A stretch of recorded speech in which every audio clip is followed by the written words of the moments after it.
Si vosotros os acordáis cuando vimos el texto literario, el segundo de eso, o si alguna vez os acordáis de cuando habéis visto el texto literario, seguramente recordaréis que lo que hace literario un texto es el lenguaje que se utiliza.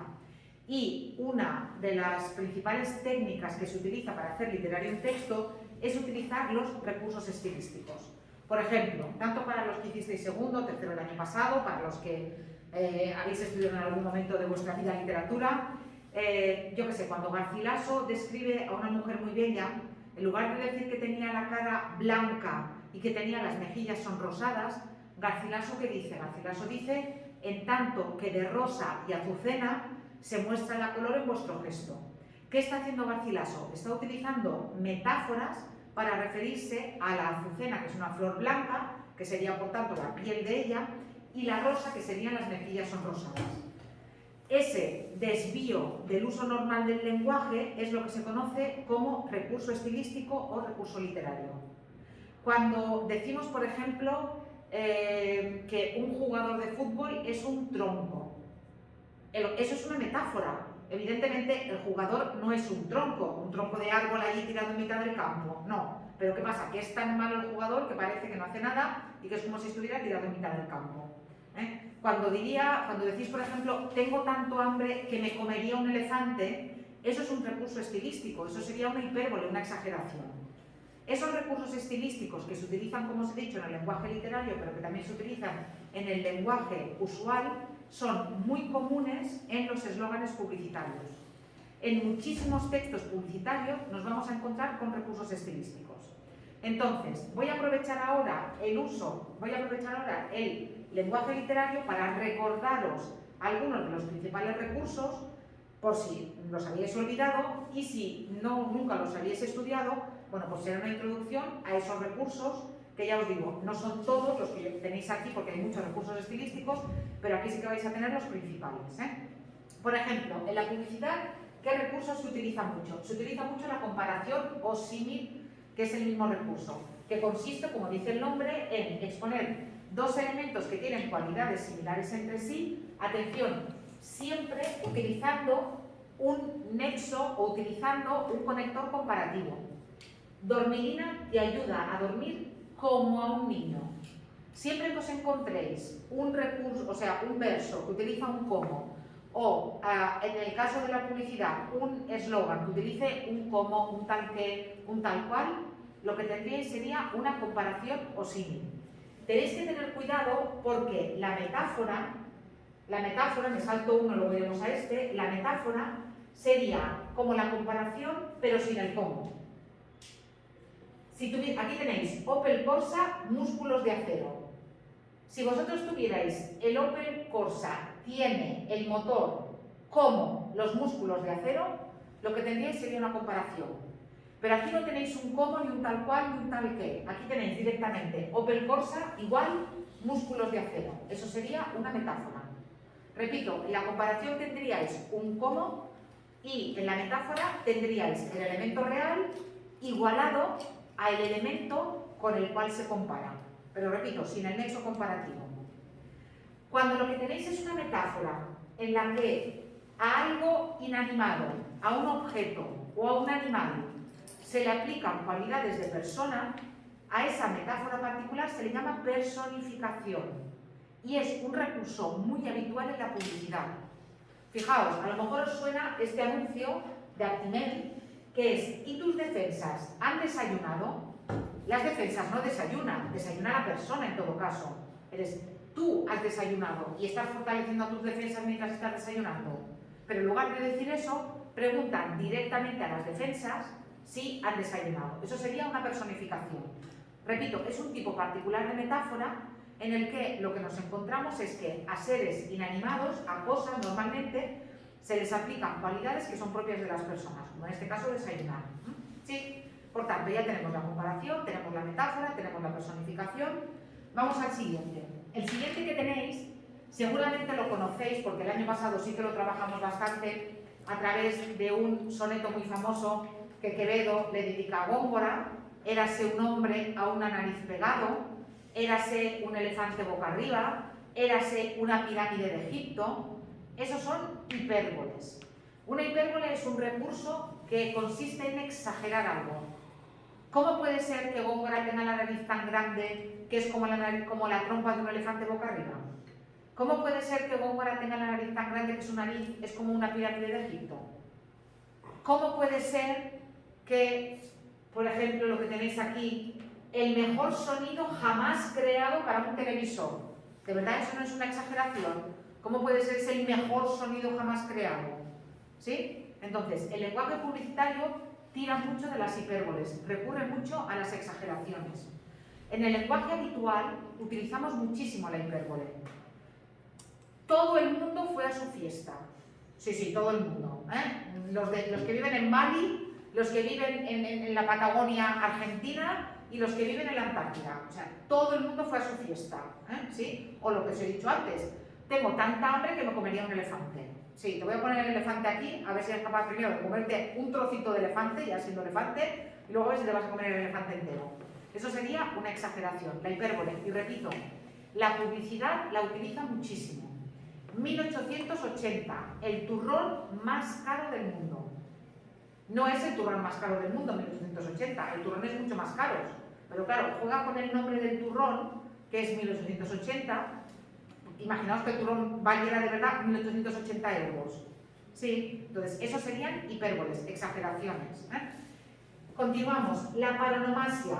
¿Qué es una paronomasia? La paronomasia es un recurso estilístico que consiste en poner cerca dos palabras que suenan de forma muy similar, pero que significan cosas muy diferentes. Hay muchos chistes que están basados en las paronomasias. Y mirad este anuncio. Había una marca de ollas express y de baterías de cocina, yo no sé si todavía fabrica, pero que durante unos años fue muy famosa, que se llamaba Monix. Y su propaganda era que menos que Monix. Jugaba con que menos y Monix se parecían mucho y entonces ahí hacía eso, la paronomasia. Sí, de acuerdo, dos palabras que están cerca, que suenan de forma muy parecida, pero que significan cosas muy diferentes. ¿Qué es una literación? La literación también nos tiene que sonar. Y en el silencio solo se escuchaba un susurro de abejas que sonaba, repetir un mismo sonido para conseguir un efecto determinado. Eso es una literación. Cuando repetimos un sonido buscando conseguir un efecto determinado, en el lenguaje literario utilizaríamos la literación y en la publicidad también. Fijaos aquí, un martini invita a vivir. Aquí tenéis muchísimas síes. Muchísimas. Para empezar, ¿por qué? Porque la palabra martini tiene dos síes. Entonces, fijaos, un martini invita a vivir. ¿Lo veis? ¿Os acordáis que el otro día os hablé también de la publicidad del atún? Tunda, que tunda, que tunda, que tunda, que tunda, que tunda. No decía en ningún momento atún, pero sí que es verdad que utilizaba sonidos muy parecidos a eso, y entonces al final acababas oyendo atún, aunque en ningún momento dijeran en el anuncio atún. Por tanto, eso también sería una aliteración. Más recursos estilísticos, la onomatopeya. Sería muy parecida a la aliteración, pero en ese caso lo que estaríamos no es repitiendo un sonido para provocar un efecto, sino imitando un sonido real. Crex. ¿Sí? Estos eran una especie de patatillas, una especie de snacks que hacen crec. Crex que hacen crec.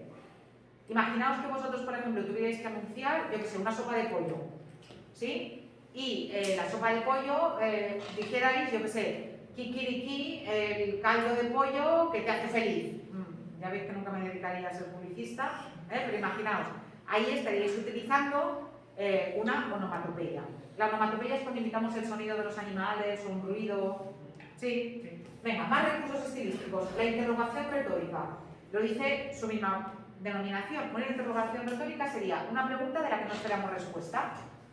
Hay muchísimos anuncios en los que te encuentras con una pregunta del tipo ¿te lo vas a perder? Entonces, ese tipo de preguntas, en realidad no es una pregunta de nadie está esperando que los espectadores contesten sí o no, no es una encuesta, ¿te lo vas a perder? Es, fíjate, ni se te ocurra perdértelo. Aquí tenéis otro ejemplo, ¿dónde vas a estar mejor que en casa? Que también es de turrones. En este caso, juega con el nombre de la marca de turrones La Casa para ¿dónde vas a estar mejor que en casa? Es una interrogación retórica. Para que haya una interrogación retórica, es seguro que tiene que haber una pregunta. Venga, dos más, que se utilizan mucho en la publicidad. La antítesis. La antítesis sería poner en la misma frase, en este caso en el mismo eslogan publicitario, dos términos que significan cosas completamente diferentes. Mirad aquí, más velocidad con menos consumo. Eres grande, pequeño. Esto es de un coche utilitario, no me acuerdo si de un 580 o de una cosa por el estilo. Entonces, más con menos, grande, pequeño. Esto sería una doble antítesis en este caso. Y finalmente la enumeración. La enumeración sería, también lo dice el mismo término, un recurso estilístico en el que estaríamos acumulando una serie de términos. Como tenéis aquí, yo ayudo, yo cuido, yo perfecciono, tú sientes, BMW. Veis que sería una enumeración, en este caso, una acumulación de términos, aquí de oraciones muy sencillas, sujeto, verbo, sujeto, verbo, sujeto, verbo, hasta que llegaríamos al final a la marca.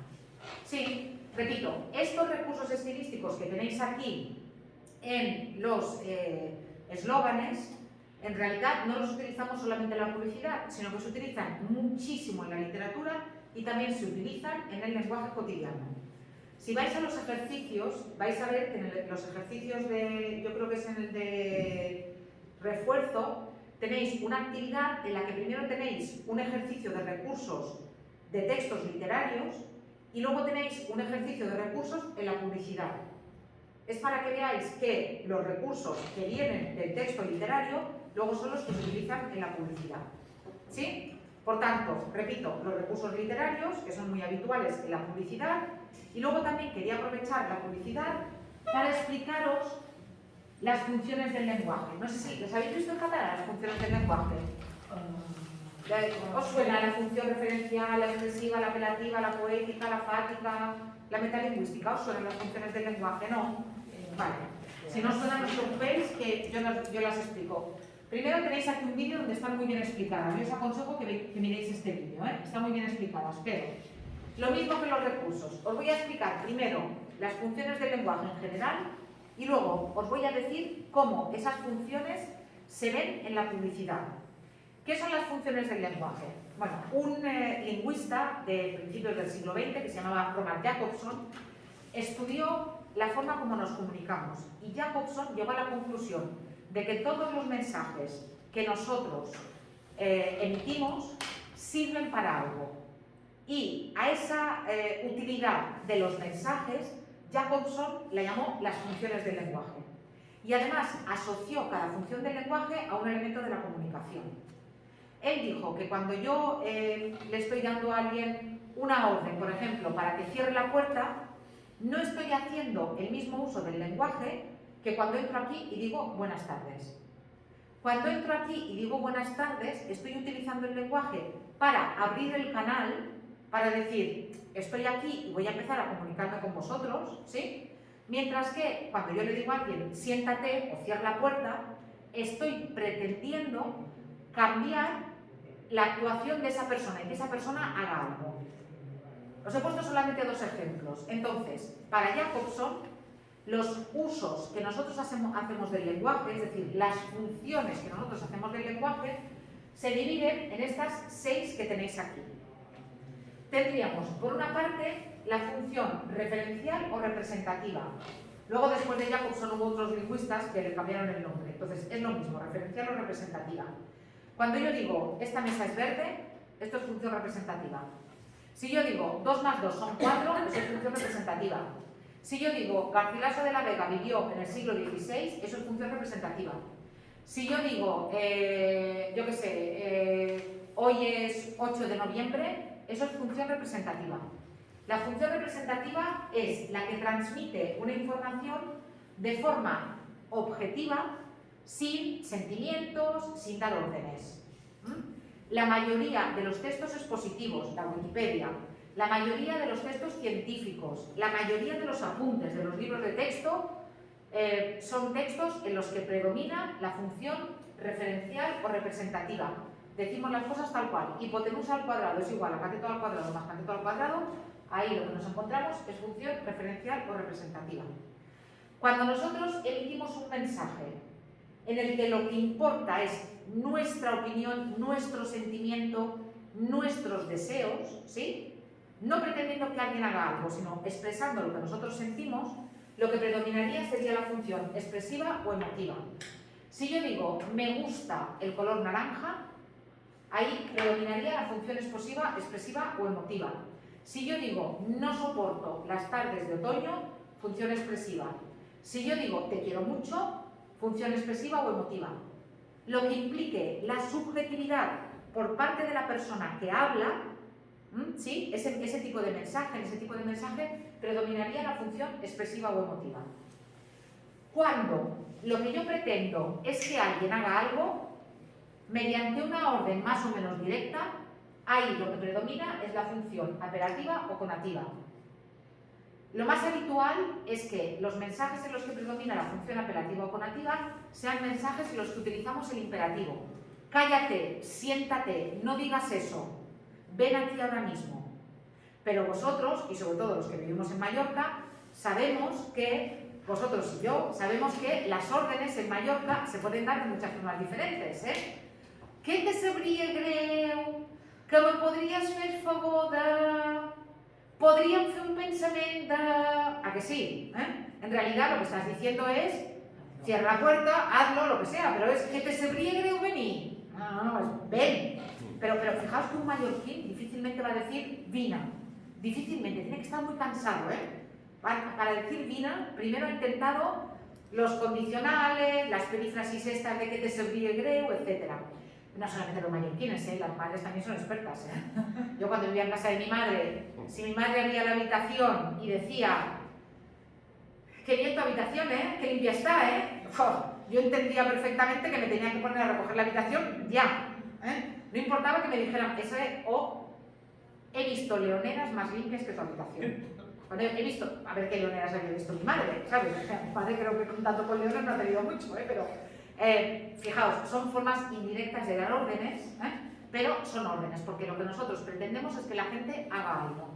Por ejemplo, los textos argumentativos tienen una parte en la que predomina la función referencial, pero luego tiene una parte en la que predomina la función apelativa o conativa. Porque cuando nosotros pretendemos que alguien cambie de actitud, ¿sí? Por ejemplo, vamos a consumir de una forma más equilibrada con el planeta. Si yo escribo un texto argumentativo defendiendo eso, en realidad lo que yo pretendo es convencer a alguien para que lo haga. Por tanto, ahí predominaría la función apelativa o conativa. Claro, yo no os lo he dicho, pero Jacobson, cuando pensó en estas funciones del lenguaje, pensó en estas funciones del lenguaje de forma aislada, en mensajes muy cortos.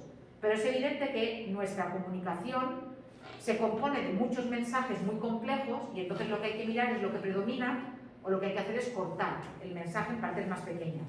Aquí lo vais a tener muy fácil porque tanto los ejercicios que tenéis de funciones del lenguaje en general como los ejercicios que tenéis de funciones del lenguaje en los textos publicitarios tenéis mensajes muy cortitos y enseguida lo vais a ver. Función poética. La función poética sería esa en la que lo que pretendemos fundamentalmente es crear belleza con el lenguaje. Lo importante no es lo que decimos, sino cómo lo decimos. Muchas veces en los mensajes publicitarios, al final, lo importante no es lo que se dice, sino cómo se dice. ¿Os acordáis de aquel anuncio famosísimo de BMW, el del coche, del ¿te gusta conducir? ¿Os acordáis? Que salía una mano moviéndose por una carretera y era solamente, se veía un trocito pequeño de coche, porque no se veía ni la marca del coche, una mano así, una música muy suave y al final, ¿te gusta conducir? BMW. En ese anuncio que predominaba la función poética del lenguaje. Ahí no había ni función referencial, ni función expresiva, ni función... Bueno, no podríais decir, vale, la apelativa, pero porque es la que predomina en prácticamente toda la publicidad, que al final lo que pretenden es que compres. ¿Sí? Pero lo que predomina ahí es la función, la belleza del lenguaje. En los refranes. ¿Por qué en lugar de decir en abril llueve mucho, decimos en abril aguas mil? Pues porque no es bonito, porque predomina la función poética del lenguaje. ¿Sí? Y en la publicidad también se utiliza. Fática o de contacto. Esta va a ser más difícil que la encontréis en la publicidad. La función fática o del lenguaje es la que utilizamos para abrir el canal. Es la de yo llego aquí y digo buenas tardes. Entonces ya sabéis que voy a empezar a hablar. Cuando vosotros habláis por teléfono, si alguien al otro lado de la línea os está soltando un rollo impresionante, vosotros no os quedáis callados. para que vosotros, para que la otra persona sepa que seguís escuchando, ¿qué hacéis por teléfono? Sí, en serio, no me digas, venga ya. ¿A que sí que decimos eso? ¿Por qué decimos eso? Para que la otra persona esté segura de que el canal sigue abierto y de que nosotros estamos escuchando. De hecho, si no hiciéramos eso, probablemente la otra persona nos preguntaría, oye, ¿estás ahí? ¿A que sí que nos lo preguntaría la otra persona? Sí. Entonces, la función fática o de contacto se utiliza un poco en la publicidad. Hay algún caso concreto, pero en general el mensaje publicitario entra directamente. No se asegura de abrir el canal. O sea, no dicen... Sería sin decir nada para mantener... Sí. Por ejemplo, nada en concreto. Efectivamente, donde se veía la función fática del lenguaje era en el anuncio que hablamos el otro día de Hola, soy Edu, feliz Navidad, que era un anuncio creo que era de Movistar o de Telefónica, en el que había un niño que cogía el listín de teléfonos, la agenda, y como las llamadas eran gratis, llamaba a todo el que tenía en la agenda para desearle feliz Navidad. Hola, soy Edu, feliz Navidad. Hola, soy Edu, en ese mensaje sí que se podría considerar que lo que predominaba era la función fática del lenguaje, sobre todo por el hola, soy Edu. Pero en general no se da mucho en la publicidad. Y la última es la metalingüística, que es utilizar el código para hablar del mismo código. Me explico. Cuando yo doy clase de lengua, ahora lo que estoy utilizando es la función metalingüística del lenguaje, porque estoy utilizando la lengua castellana para explicar la lengua castellana. Cuando la publicidad utiliza la publicidad para hablar de la propia publicidad, por ejemplo, estos anuncios de nosotros nos regulamos y nosotros cuidamos que la publicidad sea veraz, en esos anuncios también predominaría la función metalingüística. O estos anuncios en los que, por ejemplo, en la radio, contrata publicidad. Entonces, están utilizando la publicidad para hablar de la publicidad. Ahí predominaría la función metalingüística. Repito, la función metalingüística Jacobson no la pensó para la publicidad, la pensó para cuando utilizamos el lenguaje para hablar del mismo lenguaje. ¿Sí? Vale, estas son las funciones de Jacobson. ¿Cómo se dan estas funciones en la publicidad? Fijaos, en la publicidad la función fundamental que vamos a encontrar es la función apelativa o conativa, la del compra. Y aquí tenéis un anuncio famosísimo que era de un detergente, que era color, que era busque, compare y si encuentra algo mejor, cómprelo. Este anuncio fue un anuncio de los primeros de la televisión española en el que había un directivo de la marca que invitaba directamente a comprar el producto y además utilizando imperativos, porque normalmente los anuncios de detergente que hacían, enseñaban a una mujer lavando y colgando la ropa blanquísima, la vecina de al lado colgaba la ropa gris. Oye, ¿y tú cómo es que tienes la ropa tan blanca? Oye, pues mira, porque la hago con Ariel. Ah, muy bien, detergente Ariel lava más blanco. Y aquí nos encontramos a un señor, esto es un anuncio de los años 80, con corbata, que era directivo de la marca, diciendo, busque, compare y si encuentra algo mejor, cómprelo. El Just Do It de Nike, ahí lo que funciona es la función apelativa del lenguaje, porque es directamente, o sea, hazlo. En este caso es hacer ejercicio, pero evidentemente compra nuestra ropa para hacer ejercicio. Cuando encontréis ese tipo de imperativos, predominaría la función apelativa. La función estética o poética, aquí tenéis el anuncio que os he dicho, el del BMW, el del te gusta conducir y la mano, cuando lo importante no es lo que se vende, sino la belleza como estamos vendiendo el producto. Ahí predominaría la función estética o poética del lenguaje. La fática, ya os he dicho que es esta la del hola, soy Edu, feliz Navidad. Esta es muy rara, pero fijaos por ejemplo aquí. Esto es un anuncio de Ginebra. Y se supone que ¿qué? Se supone que antes han estado hablando de gin tonics. Pero no sale en el anuncio, sino que directamente el anuncio era ¿de qué? De gin MG. Como si tú estás hablando con alguien, la otra persona se ha perdido y te dice que de qué quieres el gin tonic, que de qué, de gin MG. Pero repito, esta es muy rara, esta la vais a encontrar muy poquito. La que sí que vais a encontrar es la función referencial. Mirad, por ejemplo, este anuncio de aquí, este de aquí. Este es un caso claro de función referencial del lenguaje. Una familia al día por solo 34,90 euros al mes, cuota de línea incluida y para siempre. O sea, aquí ni siquiera es compra nuestro producto, no. Esto es lo que te vas a encontrar, esto es lo que te voy a dar. Por tanto, aquí lo que predominaría sería la función referencial del lenguaje. La función expresiva, fijaos, no suele darse en la publicidad porque rara vez los publicitarios o la tele emiten un mensaje en la que ellos expresen sus sentimientos. Normalmente, la publicidad no emite sus propios sentimientos. Para que haya función expresiva, tiene que ser el mismo emisor el que esté transmitiendo ese mensaje.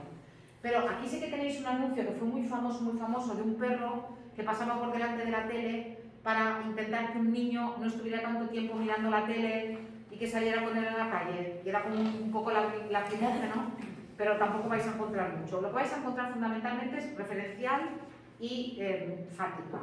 Y en algunos casos, como os he dicho, la metalingüística. Mirad, por ejemplo, este en el que la publicidad habla de sí misma. A ver si se oye, si tenemos... La publicidad. ¿A quién le importa?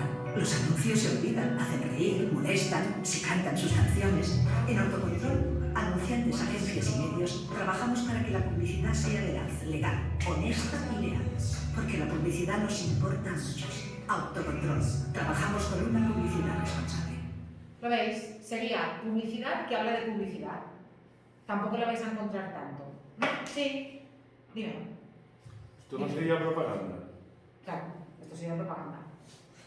No me he expresado bien. No, sería, no, dentro del lenguaje no, publicitario para sería tenerlo, propaganda. claro. Propaganda, claramente propaganda. Aquí no pretende vender nada, sino que pretende influir en este caso en el comportamiento de las empresas publicitarias, pero sobre todo en que nosotros como consumidores veamos que la publicidad también ayuda, que la publicidad no siempre es mala.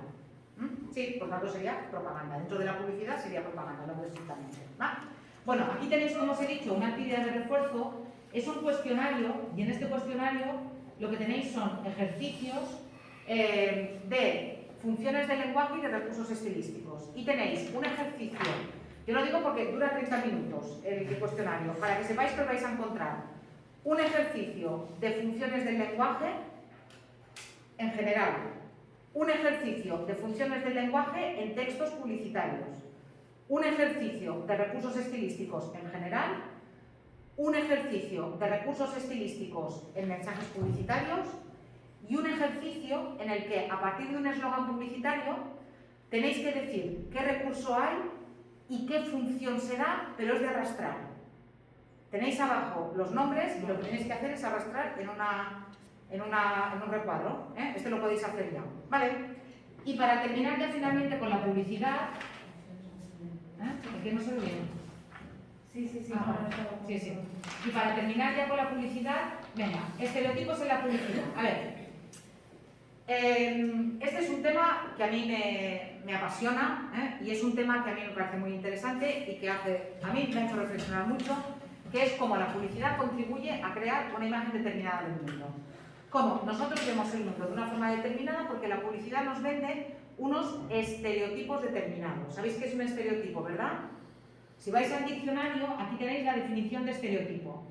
Para el diccionario de la RAE, ya sabéis, de la Real Academia Española de la Lengua, que es lo que tenéis, el diccionario bueno que tenéis que mirar y que lo tenéis online, un estereotipo sería una imagen o idea aceptada comúnmente por un grupo o sociedad como carácter inmutable, como si fuera una imagen que representa un colectivo.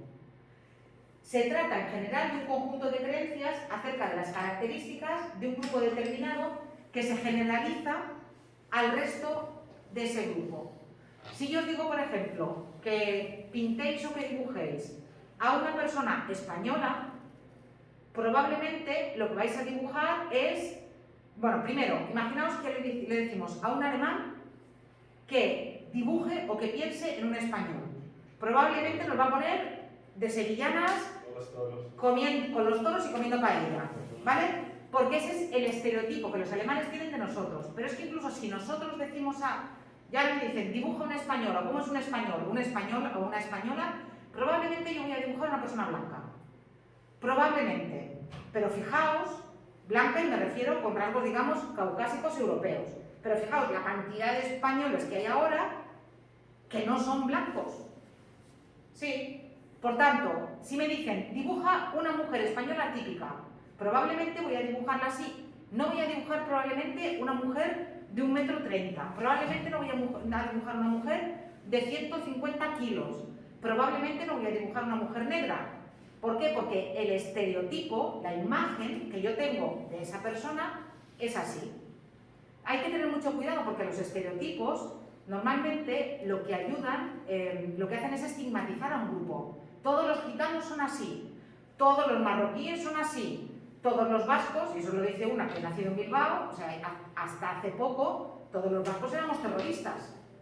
Todos. Todos los alemanes son rubios. Todos los alemanes son rubios con ojos azules, y hay alemanes, en fin, bien morenos y que no son rubios. Entonces, el estereotipo racial es muy peligroso. Y la publicidad contribuye a unos estereotipos muy determinados con los que hay que tener mucho cuidado. Y no solamente estereotipos por parte de las mujeres, que probablemente somos las más perjudicadas en la publicidad. Pero no solamente. Fijaos en estos anuncios. Carlos, ¿querías decir algo? No. Vale, mirad este anuncio de aquí. También las más usadas. Sí. Bueno, mirad este anuncio, ¿eh? ¿Sí? Este es uno de mis favoritos para explicar estas cosas, ¿eh? Let's go for a walk. 'Cause when our lips collide, I can't decide on the reason why. Could this be love? Are you the one? Chicos, ayúdame a encontrar al hombre Power. Calzado y ropa de trabajo, un power. Imposible resistirse. Vale. Luego hablamos de este. Y ahora, este fue el del año pasado. El de este año es este. ¿Quién será? El fontanero que buscaba, señora. Pues la verdad es que... Ah, es New Power. Hola, electricista. Electricista. Soy el albañil. Parquetista. Antenista. Disculpad, pero... ¿qué estáis haciendo todos en mi casa? No estaba buscando el hombre Power. Y aquí estamos. ¿No Power? Un Power. Imposible resistirse. Vale. Si habéis visto este anuncio y no os chirría nada, o sea, veis este anuncio y veis que esto es normal y que sí, y que la vida es así y que el mundo es así, tenemos un problema todos. No vosotros, todos en general. Porque este es un anuncio lleno de estereotipos. ¿O no? ¿Cómo presenta a la mujer? ¿Cómo la presenta? Primero, ¿cómo es ella? Físicamente, ¿cómo es? Atractiva.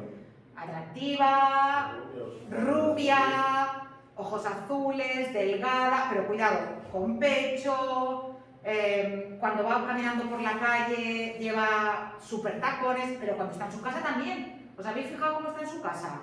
Aparte de que está con pelo de peluquería, con un maquillaje, con las pestañas postizas y tal, lleva tacones en su casa. Yo no sé vosotras, pero yo en mi casa normalmente lo primero que hago es llegar a casa, quitarme los zapatos y ponerme unas zapatillas.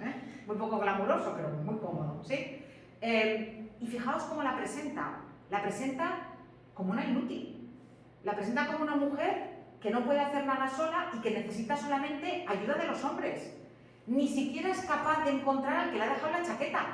Porque en el primer anuncio, cuando le pasa el coche y en fin, y le cae el agua, ella coge el móvil, atención, está medio desnuda, porque lleva una toalla, ha salido de la bañera y lleva una toalla.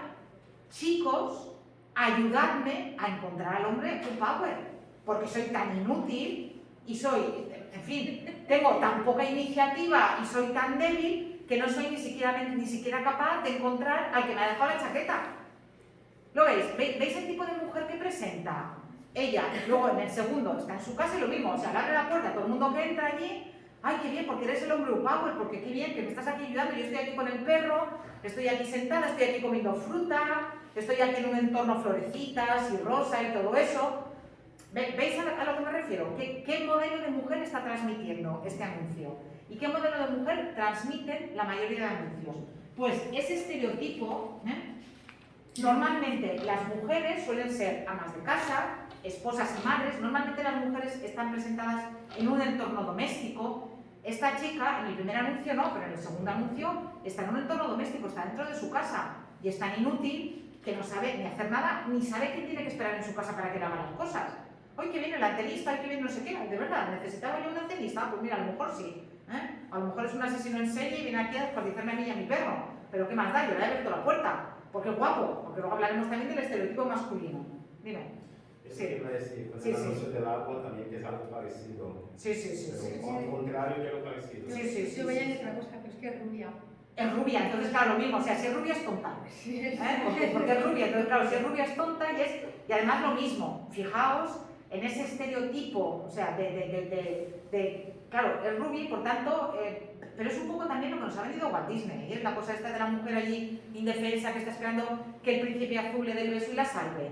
Pero que este anuncio es del año pasado, o sea, de verdad en el 2020, en Occidente, todavía estamos esperando que venga un hombre a salvarnos con un beso de amor. De verdad, que lo de además, lo de la Bella Durmiente era acoso sexual, porque la Bella Durmiente estaba dormida, Y el otro fue y le dio un beso en contra, solo si es sí, Le dio un beso en contra, ella no consintió, O sea, que esa es otra cuestión, pero de eso hablaremos otro día, Vale, después fijaos, esa mujer, cuando nos la presentan en un entorno profesional, normalmente es profesora o enfermera, muchas veces está por debajo de un jefe, y además esa mujer suele ser inestable, pasiva, frívola o tierna y sumisa, como os he dicho, débil, como de menor desarrollo intelectual y, por supuesto, siempre bella y siempre perfecta según ese estándar de belleza que habéis visto allí. Es verdad que probablemente este anuncio es el extremo, pero mirad la publicidad y para encontrar una mujer que pase de 30 años y que pase de 55 kilos en los anuncios, a mí me hace una gracia mujeres de 20 años anunciando cremas que son para mujeres de 55 o de 60 años. Y te lo enseña una chica que no sabe lo que es una arruga y que no va a saber lo que es una arruga hasta dentro de 10 años. Y claro, es que desarrollos milagrosos, claro, el milagro de tener 20 años en lugar de tener 55. Los encuentro fascinantes, ¿sabes? Sí. Te ponen una cosa chica con una cara de porcelana con 20 años y Claro, es ciencia ficción. Al final, el Silicon Valley son mujeres en su casa Sí. limpiando el baño. Sí, Como claro, esta. es que es esto, es que al final, y muchas veces si no nos presentan como esas superwoman que son capaces de hacerlo todo, de la casa, de los niños, de tal, y que encima están perfectas, que cuando llega el marido a casa, encima están allí como, en fin, pues eso. Aquí, este es un estudio, esto es un artículo de periódico publicado hace un mes o dos, en el que se ha estudiado la publicidad y fijaos lo que dice el titular. La publicidad sigue mostrando a la mujer como ama de casa o mujer objeto sexual. Echadle un vistazo. el que acabamos de ver es súper sexual. Clarísimamente, o sea, esto es... Sea un hombre fuerte tal Y ahora vamos, atención. Me pico va y vuelve que ¿Y cómo presenta la publicidad a los hombres? Porque tampoco se libran, No. Ay, ahora, qué mal. Qué pena, soy yo flojo. No sé por qué soy tan flojito este. No sé por qué soy tan flojito este, pero bueno, pero veis. Hace poco vi una película que tenía esa Espera, cosa parecida. espera.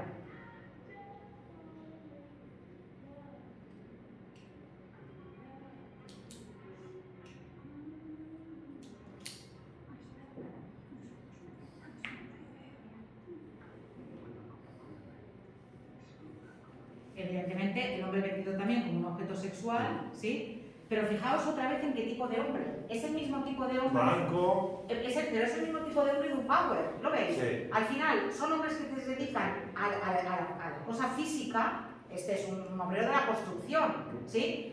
Fuertes, blancos, estos sí que pueden tener vello en el pecho y ser hombre, ¿sí? Porque al final lo que pretende es eso, o sea, es un hombre estable emocionalmente, dinámico, dominador, racional, valiente, intelectualmente capaz, amante del riesgo, fijaos en los anuncios de coche. Entonces, el hombre también es presentado con un estereotipo determinado, no es solamente la mujer. El hombre es el jefe. Si os fijáis en el anuncio este de Coca-Cola Light, ellas que están en la oficina son oficinistas. No son las jefas, ellas son las auxiliares administrativas y son las que salen por la ventana a la hora en que ellos desayunan o meriendan o toman el descanso y este se quita la camiseta y aparece ahí, pues eso, como hombre objeto también. Ahora también se puede vender el hombre objeto, pero vuelvo a decir, no se nos presenta como un hombre en un entorno doméstico, no se nos presenta como un hombre haciendo un trabajo intelectual, sino como eso, como un obrero de la construcción, como este es el estereotipo de hombre que vendemos, y él es el dominador, y él es el que pone las reglas. En cuanto a los niños y a las niñas, es lo que hablamos el otro día. Los niños y las niñas también están presentados de una forma muy diferente. Los niños normalmente son más agresivos, son más activos, son más traviesos. Las niñas son más pasivas, son más tranquilas, son más sumisas. Los colores y las músicas, en el caso de los niños, son más fuertes y más agresivas. En el caso de las niñas, son brillantes, rosas, azules, colores pastel, con una música muchísimo más suave. Y repito, en general, los roles de las niñas son roles mucho más pasivos que los roles de los niños. En general, hay excepciones, pero en general es así.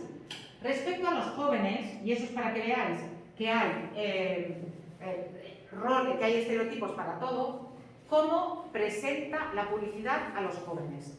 Pensad en los anuncios de televisión de hoy en día y veréis que en general a los chicos y las chicas jóvenes la publicidad los presenta como gente superficial, que solamente se interesa por las redes sociales, por estar guapos, por hacerse bien los selfies, por quién me da un like, pero no los presenta ni como gente que estudia, ni como gente que trabaja, ni como gente que se preocupa por el medio ambiente, ni como los presenta en una faceta muy, muy, muy superficial.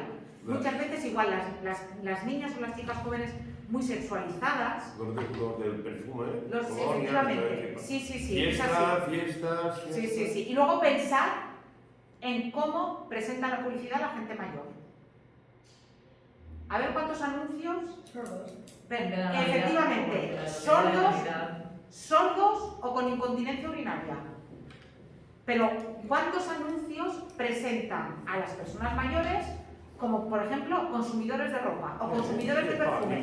¿Qué pasa? ¿Que cuando cumples 70 años ya no te pones colonia? Pero a ver qué colonia saca a un hombre o a una señora de 70 años a hacer publicidad de su colonia. Entonces, la publicidad contribuye a todos esos estereotipos. Y tenéis una actividad evaluable en la que tenéis 2 anuncios y lo que tenéis que hacer es explicar cómo en esos anuncios aparecen los estereotipos de la publicidad. Cómo presentan las mujeres, cómo presentan los hombres, cómo presentan los niños, qué colores utilizan, qué músicas, etc. Si antes de enviármelo en definitivo me queréis enviar un borrador para que yo os diga más o menos cómo vais, me podéis enviar un borrador al correo electrónico. ¿De acuerdo? Y con esto, repasad bien la publicidad, ya lo doy por acabada. El viernes empezamos con la literatura del siglo XX. ¿Sí? ¿De acuerdo? Yo antes saqué No te podemos enviar un borrador porque la actividad se cierra, ya no la podemos volver a enviar. No, pero envíame un borrador al correo electrónico. ¿Dónde sepa?